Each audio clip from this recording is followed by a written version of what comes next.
ये मुझे भी खबर अभी मालूम हुई है कि हैदराबाद के दो ट्रैवल एजेंसी, एक fly zone tours and travels और मक्का हज एंड उम्रा के 42 हाजी मक्का से मदीना जा रहे थे बस में, और बस को आग लगने से मालूम हुआ कि सिर्फ एक शख्स की जान बची है। कंफर्म नहीं है, ये बात कह रहे हैं कि पूरों का इंतकाल हो गया।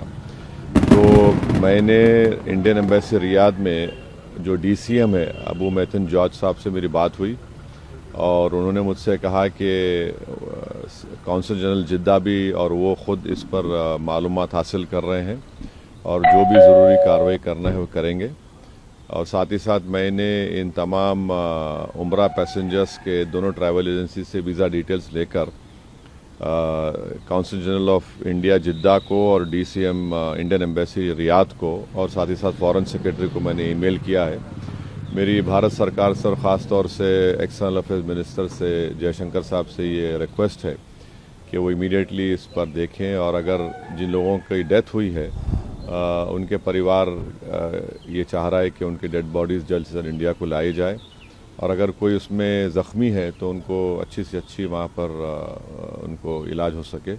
ये मैं रिक्वेस्ट करता हूँ हमारे एक्सटर्नल अफेयर्स मिनिस्टर से और भारत सरकार से।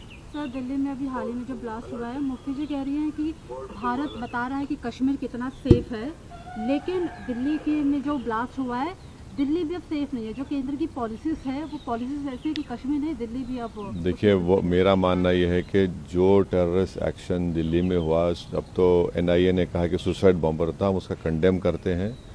टेररिज्म की कोई जगह नहीं है, इसका पूरी तरह से कंडेम करना है। और जिस तरीके से उन्होंने प्लानिंग की, कॉन्स्पिरेसी की, एलिज कॉन्स्पिरेसी की, ये सब बातें आ रही हैं, तो इसमें खुली साफ तौर पे हम उसका कंडेम करते हैं।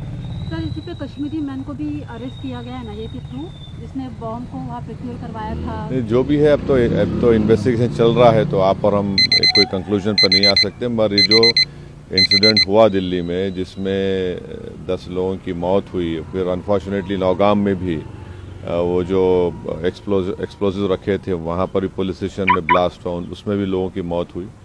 वो भी हमारे लिए तकलीफ दे बात है।